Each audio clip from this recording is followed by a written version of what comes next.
हमारे सभी मित्रों को मेरा सादर नमस्कार। मित्रों, आज की इस कक्षा में हम कक्षा 10 हिंदी काव्य खंड के राम लक्ष्मण परशुराम संवाद जो काव्य है, इस पर आधारित बहुविकल्पीय प्रश्नों के उत्तर यहाँ पर देखेंगे। मित्रों, राम लक्ष्मण परशुराम संवाद तुलसीदास जी द्वारा रचित है, जो रामचरितमानस से लिया गया है। मित्रों, इस वर्ष से जो परीक्षा है कक्षा 10 की, जो हिंदी की परीक्षा होनी है, उसमें बहुविकल्पीय प्रश्न भी पूछे जाएंगे।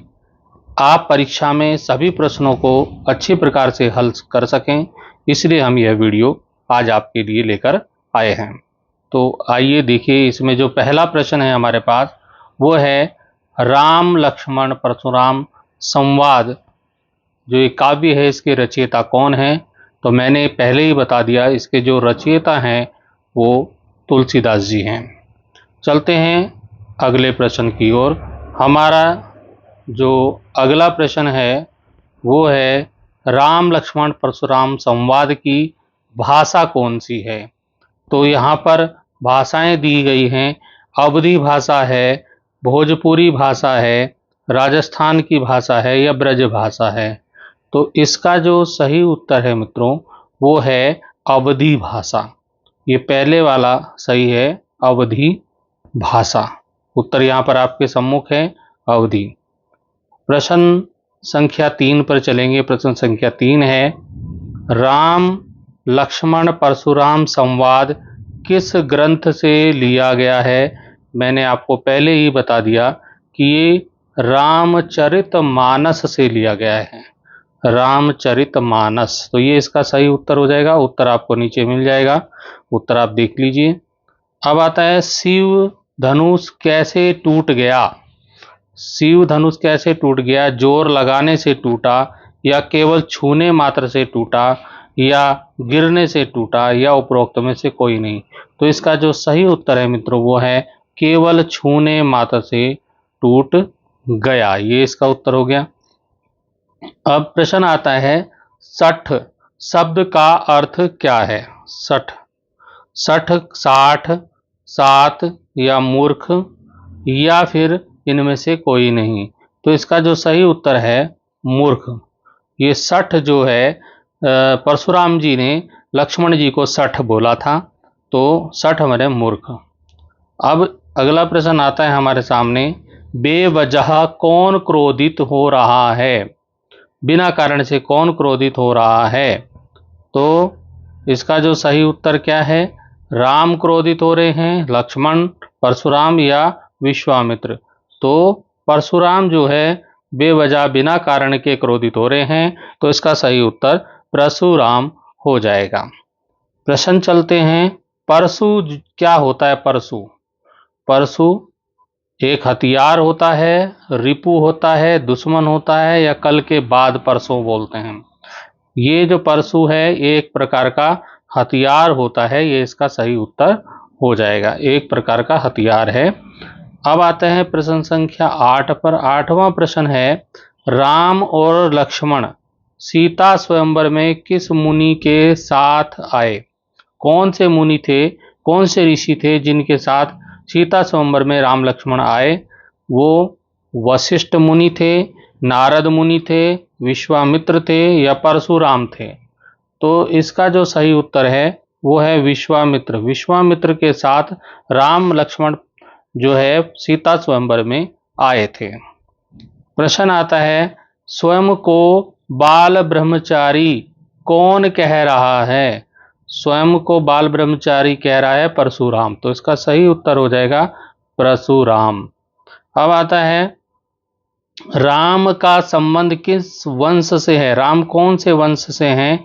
राम सूर्य वंश से हैं, चंद्रवंश से हैं, यदुवंश से हैं, या हरिवंश वंश से हैं? तो जो कौन सा इसका सही उत्तर है वो है सूर्यवंश। राम जो है सूर्यवंशी थे, तो इनका उत्तर हो जाएगा सूर्यवंश से। भूप शब्द का क्या अर्थ होता है? भूप, भूप राज्य होता है, राजा होता है, भूमि होती है, या धरती होती है? तो भूप का जो यहाँ पर इस काव्य में अर्थ है भूप का, वो है राजा। तो इसका सही उत्तर हो जाएगा राजा। उत्तर आपको नीचे मिल जाएगा, देख लीजिए उत्तर सामने आ रहा है आपके। 12वां प्रश्न है, क्षत्रिय कुल का द्रोही कौन है? दशरथ है, जनक है, परशुराम है या राम है? तो क्षत्रिय कुल का विद्रोही, क्षत्रिय कुल को समाप्त कर देने की जिसने कसम खाई थी, सौगंध ली थी, वो है परशुराम। तो इसका सही उत्तर हो जाएगा परशुराम। प्रश्न आता है, महीप कुमार किसे कहा गया है? महीप कुमार कहा गया है राम को, लक्ष्मण को, जनक को या परशुराम को। महीप कुमार मतलब राजा का बालक, महीप राजा का बालक हो गया लक्ष्मण, लक्ष्मण को कहा गया है महीप कुमार। ठीक है। अब आता है, बाल ब्रह्मचारी अति कोही। बाल ब्रह्मचारी अति कोही में कौन सा अलंकार है? जहां एक ही वर्ण की आवृत्ति बार बार होती है वहां पर क्या होता है? अनुप्रास अलंकार होता है। बा और ब्र, यहाँ पे बा दो बार आया है तो इसमें अनुप्रास अलंकार हो जाएगा। आप देख लीजिए उत्तर आपके सामने है, अनुप्रास अलंकार। अगला प्रश्न आता है, परशुराम ने कौशिक कहकर किसे संबोधित किया? परशुराम ने कौशिक कहकर किसे संबोधित किया? राम को, दशरथ को, जनक को या विश्वामित्र को? इसका जो सही उत्तर है वो है विश्वामित्र को। विश्वामित्र को कौशिक कहा परशुराम जी ने। अब आता है, तुलसीदास जी के आराध्य कौन है? किसकी पूजा करते हैं, किसको मानते हैं तुलसीदास जी ईश्वर के समान? वो हैं शिव, कृष्ण, राम या सूरदास? तो वो हैं राम जी। ठीक है, तो इनका उत्तर हो जाएगा राम। रामचरितमानस का मुख्य छंद कौन सा है? कुंडलिया छंद है, छप्पय है, सोरठा है या चौपाई है? तो ये चौपाई है, इसका सही उत्तर हो जाएगा चौपाई। अब आते हैं, राम लक्ष्मण परशुराम संवाद रामचरितमानस के किस कांड से लिया गया है? तो ये अरण्य कांड है, लंका कांड है, बाल कांड है या उत्तर कांड है? तो ये बाल कांड से लिया गया है, यहां से इसका सही उत्तर बाल कांड हो जाएगा। अब आता है, शिव धनुष को खंडित देखकर कौन आपे से बाहर हो जाता है? तो परशुराम आपे से बाहर हो जाते हैं, बहुत नाराज हो जाते हैं, तो इसका उत्तर हो जाएगा परशुराम। अब आता है, परशुराम जी के क्रोध भरे वाक्यों का उत्तर व्यंग्य वचनों से किसने दिया? लक्ष्मण ने दिया। व्यंग्य वचनों से उत्तर किसने दिया? लक्ष्मण ने। अब आता है, राम लक्ष्मण परशुराम संवाद में परशुराम ने शिव धनुष तोड़ने वाले को अपना शत्रु बताया है और उसकी तुलना किससे की गई है? ये यहाँ पे बताना है, उसकी तुलना किससे की गई है? तो उसकी तुलना जनक से की गई है, सहस्त्रबाहु से की गई है, कौशिक से या राकेश से? तो उसकी तुलना सहस्त्रबाहु से की गई है, क्योंकि सहस्त्रबाहु परशुराम का शत्रु था, जिसकी 1000 भुजाओं को परशुराम ने अपने परसे से काट डाला था। तो सहस्त्रबाहु इसका उत्तर हो जाएगा। अब आता है, सहस्त्रबाहु समसो रिपु मोरा। ये एक पंक्ति आई है कविता में, इस पंक्ति में प्रयुक्त अलंकार बताना है। तो यहाँ पर फिर देखिए कि सहस्त्रबाहु में सा आया, सम में सा आया, सो में सा आया, तो ये सा जब वर्ण की आवृत्ति हुई तो इसमें भी अनुप्रास अलंकार हो जाएगा। अब आते हैं, परशुराम जी ने अपने स्वभाव की कौन सी विशेषता नहीं बताई? तो यहां देखिए, बाल ब्रह्मचारी, क्रोधी, क्षत्रिय कुल का द्रोही। तो इसमें जो विशेषता नहीं बताई वो है मन की गति से विचरण करने वाला, क्योंकि परशुराम जी के पास एक शक्ति थी, उस शक्ति से वो मन की गति से कहीं भी विचरण कर सकते थे, कहीं भी आ जा सकते थे। तो इसका वर्णन उसने अपनी कविता में, इसमें जो परशुराम लक्ष्मण संवाद जो हुआ है, राम लक्ष्मण परशुराम संवाद में कहीं भी इस गति का उन्होंने अपने बारे में नहीं बताया है। अब आता है, परशुराम जी कौशिक संबोधन का प्रयोग किसके लिए करते हैं? तो कौशिक जो संबोधन करते हैं वो विश्वामित्र के लिए करते हैं। ये पहले भी प्रश्न आया, फिर दोबारा से आया, तो इसका उत्तर हो जाएगा विश्वामित्र। अब आता है परशुराम जी किस शस्त्र को धारण करते थे जिसके कारण उनका नाम परशुराम पड़ा? तो परशु को धारण करते थे इसलिए उनका नाम परशुराम पड़ा, तो इसका उत्तर हो जाएगा परशु। परशु एक प्रकार का हथियार होता है। लक्ष्मण जी ने कहा, प्रश्न 26 आता है, लक्ष्मण जी ने कहा हमारे कुल में 4 पर हाथ नहीं उठाते क्योंकि इन 4 को मारने से पाप लगता है और इनसे हारने पर अपयश मिलता है। ये 4 हैं, देव, ब्राह्मण, भक्तजन, और यहाँ पर क्या आएगा ये बताना है। रिक्त स्थान में कौन सा विकल्प सही होगा? अब आते हैं विकल्प पे। तो उन्होंने कविता में बताया सुर महिसुर, सुर महिसुर बताया है कि सुर, सुर होता है देवता, और महिसुर धरती का देवता ब्राह्मण, और हरिजन अरुगाई, हरिजन मतलब भक्तजन, और अरु और गाय, इन 4 पर वीरता हमारे कुल में नहीं दिखाते। देवता, ब्राह्मण, ईश्वर का भक्त और गाय पर वीरता नहीं दिखाते। तो इसका जो सही उत्तर हो जाएगा वो हो जाएगा गाय। यहां पर क्या आएगा? गाय। ठीक है। अगला प्रश्न आता है, यह बालक सूर्य वंश में दागदार चंद्रमा की भांति है। यह पूरी तरह मूर्ख, स्वतंत्र तथा अबोध है। यह कथन किसने किसके लिए कहा? ये कहा परशुराम जी ने, और लक्ष्मण जी के लिए शब्द कहे थे, परशुराम ने लक्ष्मण के लिए ये शब्द कहे। तो ये इसका उत्तर हो जाएगा पहले वाला। अब आता है 28वां प्रश्न है, लक्ष्मण के अनुसार वीर पुरुष युद्ध भूमि में शत्रु को सामने पाकर क्या नहीं करते? तो क्या नहीं करते? पहले प्रहार नहीं करते, अपनी वीरता का वर्णन नहीं करते, शांति का प्रदर्शन, या इनमें से कोई नहीं। तो इसमें जो सही उत्तर है वो है ख, अपनी वीरता का वर्णन नहीं करते। ठीक है। अब आता है प्रश्न 29वां प्रश्न आपके सामने है, साधु बालक के गुण दोष का विचार नहीं करते। उपर्युक्त कथन किसने किससे कहा? ये किसने कहा? लक्ष्मण ने वशिष्ठ से कहा, राम ने परशुराम से कहा, विश्वामित्र ने परशुराम से कहा, या लक्ष्मण ने परशुराम को कहा? ये कहा है विश्वामित्र ने कहा है, परशुराम जी से कहा है कि साधु लोग बालक के गुण दोष की गणना नहीं करते। अब आता है प्रश्न 30, चौपाई छंद मात्रिक छंद होता है। यह 4 पंक्तियों का होता है। इसकी प्रत्येक पंक्ति में कितनी मात्राएं होती हैं ये आपको बताना है। तो ये चौपाई छंद के लिए अलग से मैं वीडियो बनाऊंगा, उसको आप देखिएगा किस प्रकार से हम मात्राओं को गिनते हैं। तो यहाँ पर 13 मात्राएं होती हैं, 12 होती हैं, 11 होती हैं, या 16 होती हैं।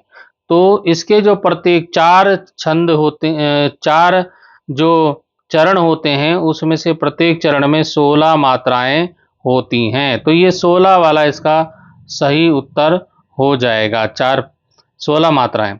अब आता है 31 प्रश्न, लक्ष्मण के उत्तर, परशुराम जी के क्रोध रूपी अग्नि को किसके समान भड़का रहे थे? दावा नल के समान, बड़वा नल के समान, आहुति के समान, या आंधी के समान? तो इसका सही उत्तर हो जाएगा आहुति के समान। अब आता है प्रश्न, दोहा छंद में कितने चरण होते हैं? चरण होते हैं 4। तो ये इसका सही उत्तर हो जाएगा 4 चरण। अब आता है, विप्र विचारी बचो नृपद्रोही, इस पंक्ति में कौन सा अलंकार है? तो ये आपको बताना है कि इसमें कौन सा अलंकार है। विप्र विचारी बचो नृपद्रोही, यहां भी क्या है? अनुप्रास अलंकार है। ठीक है। अब आते हैं, परशुराम अपने आप को किस कुल का द्रोही मानते हैं? तो वो अपने आप को क्षत्रिय कुल का द्रोही मानते हैं, क्षत्रिय कुल द्रोही, ये इसका उत्तर हो जाएगा। अब आता है तुलसीदास जी के अनुसार कोमड़बतियां किसे देखकर मुरझाती हैं? सूर्य को देखकर, तर्जनी को देखकर, अंधकार को देखकर या ऊख को देखकर। जो इसका सही उत्तर है तर्जनी उंगली को देखकर। अब आता है द्विज देवता धरई के बाढ़े, ये कथन किसने कहा कि द्विज देवता जो ब्राह्मण देवता हैं घर के ही बाड़े हैं, बड़े हैं? विश्वामित्र ने कहा, लक्ष्मण ने कहा, श्री राम ने कहा, राजा जनक ने कहा। तो ये सिर्फ कहने की हिम्मत लक्ष्मण की थी, लक्ष्मण ने कहा। ठीक है। प्रश्न आता है गर्भन के अर्भक दलन में अर्भक का क्या अर्थ है? गर्भन, गर्भ में, गर्भ के, अर्भक, अर्भक होता है बच्चे को मारने वाला, गर्भ में पल रहे बच्चों को मारने वाला। तो अर्भक ये हो जाएगा बच्चा। ठीक है। अब आता है भृगुकुल केतु शब्द का प्रयोग किसके लिए किया गया है? भृगुकुल केतु शब्द किसके लिए किया गया है? विश्वामित्र के लिए, वशिष्ठ के लिए, परशुराम के लिए या जनक के लिए? ये परशुराम, भृगुकुल, भृगु ऋषि के परिवार के जो पुत्र थे वो कौन थे? परशुराम, बेटे वहां के भृगु ऋषि, भृगु के वंश के बेटे, तो उनको परशुराम को भृगुकुल केतु कहा है। ठीक है। अब चलते हैं अगले प्रश्न पे। प्रश्न है लक्ष्मण को शांत रहने का इशारा किसने किया? श्री राम ने, जनक ने, विश्वामित्र ने, वशिष्ठ ने? तो इसका जो सही उत्तर है वो श्री राम ने इशारा किया था, श्री राम इसका सही उत्तर होगा। अब आता है परशुराम ने किसके प्रेम के कारण लक्ष्मण का वध नहीं किया? जो कि परशुराम बोल भी रहे हैं अपने संवाद में। तो किसके? शिव के, राम के, पिता के, विश्वामित्र के। तो उन्होंने जो संवाद में कहा है वो कहा है विश्वामित्र के कि हे विश्वामित्र, आपके प्रेम के कारण मैं लक्ष्मण का वध नहीं कर रहा हूं। अब आता है परशुराम का स्वभाव कैसा है? भाई गुस्से वाला स्वभाव है, क्रोधी स्वभाव है परशुराम का, तो क्रोधी हो जाएगा यहां पे। सहस्त्रबाहु की भुजाओं को किसने काटा था? किसने काटा था? परशुराम जी ने काटा था, तो ये परशुराम जी इसका सही उत्तर हो जाएगा। परशुराम के वचन किसके समान कठोर हैं? वज्र के, लोहे के, पत्थर के, लोहे के? तो इसका जो सही उत्तर है वो है वज्र के समान कठोर हैं परशुराम के वचन। अब आता है प्रश्न सूरवीर अपनी वीरता कहाँ दिखाते हैं? सूरवीर अपनी वीरता घर में दिखाते हैं, युद्ध में दिखाते हैं, बातों में दिखाते हैं, या इनमें से कोई नहीं? तो सूरवीर अपनी वीरता दिखाते हैं युद्ध में, तो ये सही हो जाएगा युद्ध में। लक्ष्मण का यह कथन एक फूंक से पहाड़ उड़ाना परशुराम के किस गुण को दर्शाता है? योद्धा के गुण को दर्शाता है, योद्धा इसका सही उत्तर हो जाएगा योद्धा। जो सेवा का काम करे वो कौन कहलाता है? सेवा का काम सेवक करता है भाई, सेवक, तो इसका सही उत्तर हो जाएगा सेवक। अब आता है किसके कहने पर परशुराम ने अपनी माता का वध कर दिया था? तो गुरु के कहने पर, पिता के कहने पर, प्रेयसी के कहने पर या विश्वामित्र के कहने पर? तो इसका जो सही उत्तर है वो अपने पिता के कहने पर उन्होंने अपनी माता का वध कर दिया था। अब आते हैं 48वां प्रश्न है परशुराम भगवान शिव को क्या मानते हैं? पिता मानते हैं, ईश्वर मानते हैं, गुरु मानते हैं, सेवक मानते हैं? भगवान शिव को गुरु मानते हैं परशुराम जी, तो गुरु इसका सही उत्तर हो जाएगा। प्रश्न आता है लक्ष्मण ने परशुराम के किस स्वभाव पर व्यंग्य किया है? चाटुकारिता, आलसीपन, मधुर या फिर बड़बोलापन? तो ये सही उत्तर हो जाएगा बड़बोलापन। अब आता है प्रश्न परशुराम के अनुसार लक्ष्मण इनमें से क्या हैं? मूर्ख हैं, कुबुद्धि हैं, कुटिल हैं, उपयुक्त सभी हैं? उपर्युक्त सभी हैं, ये इसका सही उत्तर हो जाएगा। अब चलिए, सूरवीर को अपनी वीरता में प्रदर्शित करनी चाहिए। स्वयंवर के समय अपनी वीरता कब प्रदर्शित करनी चाहिए? अपने को औरों से बड़ा बताने के समय, युद्ध भूमि में, या राजभवन में? तो इसका सही उत्तर होगा युद्ध भूमि में।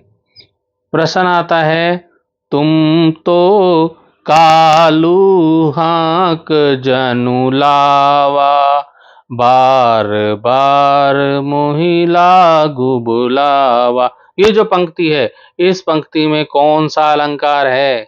तो आप यहाँ पे जनु, जानू, जनऊ जो शब्द आता है वहां पर उत्प्रेक्षा अलंकार होता है, तो यहाँ पर उत्प्रेक्षा अलंकार होगा। ठीक है। अब आता है, परशुराम ने गाधीशु नु के प्रयोग किसके लिए किया है? तो परशुराम ने गाधीशु नु किसके लिए किया है? विश्वामित्र के लिए किया है। इसका सही उत्तर हो जाए, क्योंकि गाधीशु जो थे विश्वामित्र के पिताजी थे। ठीक है, तो विश्वामित्र के लिए किया है। अब जो है प्रश्न आता है 54 है, राम लक्ष्मण परशुराम संवाद किस छंद का प्रयोग किया गया है? इस संवाद में किस छंद का प्रयोग किया गया है? तो सवैया का किया गया है, चौपाई का किया गया है, दोहा का किया गया है, या चौपाई और दोहा दोनों का किया गया है? तो सही उत्तर यही है, दोनों का किया गया है। ठीक है, चौपाई और दोहा दोनों छंद आपको राम लक्ष्मण परशुराम संवाद में आपको देखने को मिलेंगे। फिर आता है, परशुराम के सिर पर अभी किसका ऋण बाकी शेष था? माता का, पिता का, गुरु का, शिव जी का? तो किसका ऋण था? गुरु का ऋण था। ठीक है, तो इसका सही उत्तर हो जाएगा गुरु का ऋण। लक्ष्मण ने ऋण चुकाने के लिए परशुराम को किसे बुलाने को कहा? किसी मध्यस्थ को, हिसाब किताब के जानकार को, अपने गुरु को, या राजदरबारियों को? तो हिसाब किताब के जानकार को, ये सही उत्तर हो जाएगा। अब आते हैं 57 नंबर का जो प्रश्न है, लक्ष्मण के शब्द परशुराम के लिए थे, कैसे शब्द थे? क्रोध रूपी आग में जल के समान, शीतलता प्रदान करने वाले, जले पर जल छिड़कने वाले, या क्रोध रूपी अग्नि में घी की आहुति के समान? तो यही इसका सही उत्तर होगा, क्रोध रूपी अग्नि में घी की आहुति के समान। ये इसका सही उत्तर हो जाएगा। प्रश्न संख्या 58 है मित्रों, राम के वचन परशुराम के लिए कैसे थे? जल के समान शीतल, शहद के समान मधुर, नीम के समान कड़वे, या कड़वी ककड़ी के समान? तो जल के समान शीतल इसका सही उत्तर हो जाएगा, जल के समान शीतल। प्रश्न संख्या 59 है, राम लक्ष्मण परशुराम संवाद में किस रस की प्रमुखता है? हास्य रस की, करुण रस की, शांत रस की, या वीर रस की? तो इसमें जो प्रधानता है वो वीर रस की प्रधानता है। सबसे ज्यादा इसमें वीर रस देखने को मिलता है। प्रश्न आता है, तुलसीदास का जन्म कब और कहां हुआ था? तो मित्रों, तुलसीदास जी का जो जन्म है, पहला नंबर है, तुलसीदास जी का जन्म सन 1532 में उत्तर प्रदेश के बांदा जिले के राजापुर गांव में हुआ था। यही इसका सही उत्तर है। ठीक है, अब आता है, तुलसीदास किस शाखा के प्रतिनिधि कवि हैं? कृष्ण भक्ति धारा के, राम भक्ति धारा के, शिव भक्ति धारा के, या वल्लभ मार्गी धारा के? तो ये जो हो जाएगा, राम भक्ति धारा के प्रमुख कवि तुलसीदास जी हैं और कृष्ण भक्ति धारा के सूरदास जी हैं। तो यहां पर इसका जो सही उत्तर हो जाएगा वो है राम भक्ति धारा के। प्रश्न आता है 62 नंबर, तुलसीदास ने अपने काव्य में किस भाषा का प्रमुखता से प्रयोग किया है? ब्रज भाषा का, अवधी भाषा का, खड़ी भाषा का, या राजस्थानी भाषा का? इसका जो उत्तर हो जाएगा वो हो जाएगा अवधी भाषा का। प्रश्न आता है, राम लक्ष्मण परशुराम संवाद में किस घटना के कारण विवाद हो रहा है? ऐसी कौन सी घटना हुई थी जिसके कारण वहां पर विवाद हो रहा है? तो विवाद हुआ था शिव जी के धनुष टूटने के कारण। तो यहां पर इसका खा वाला उत्तर हो जाएगा शिव जी के धनुष टूटने के कारण। ये इसका सही उत्तर हो जाएगा, विवाद का कारण। अब 64 नंबर का प्रश्न है, काछतिलाभ जून धनु तोरे। यहां जो जून शब्द है, ये जून का महीना नहीं है। जून शब्द का क्या अर्थ है इस पंक्ति में? जून का महीना, जीर्ण, जून का धनुष या सम्मानित। तो इसका जो सही उत्तर है वो जीर्ण। जीर्ण मैंने पुराना, पुराना धनुष था वो। तो लक्ष्मण जी ने कहा था कि क्या क्षति लाभु जून धनु तोरे, हमें क्या क्षति और क्या क्या नुकसान, क्या लाभ और हानि हो सकता है जून धनु तोरे, पुराने धनुष को तोड़ने से हमें क्या लाभ और हानि हो सकती है। अब आता है एक अंतिम प्रश्न की ओर चलेंगे। बहुत प्रश्न आपको दिखा दिए मैंने, तो अंतिम प्रश्न की ओर चलेंगे। बहुत महत्वपूर्ण प्रश्न है, जरूर देखिएगा सारे प्रश्नों को। राम ने धनुष किस धोखे से छू लिया था? कि धनुष बहुत मजबूत है, कि धनुष एकदम नया है, कि धनुष उससे उठेगा नहीं, कि धनुष बहुत भारी है। तो इसका जो सही उत्तर है कि धनुष बहुत मजबूत है, इस धोखे से उसको उठा लिया था, छू लिया था। तो इस प्रकार से ये 65 प्रश्न मैंने आपको अपने इस वीडियो में बताए। इन सभी प्रश्नों को आप अच्छे से तैयार कीजिएगा और परीक्षा में आने वाले प्रश्नों को अच्छे से हल कीजिएगा। तो मेरी शुभकामनाएं आपके साथ हैं। फिर मिलेंगे अगले वीडियो में। अभी के लिए धन्यवाद।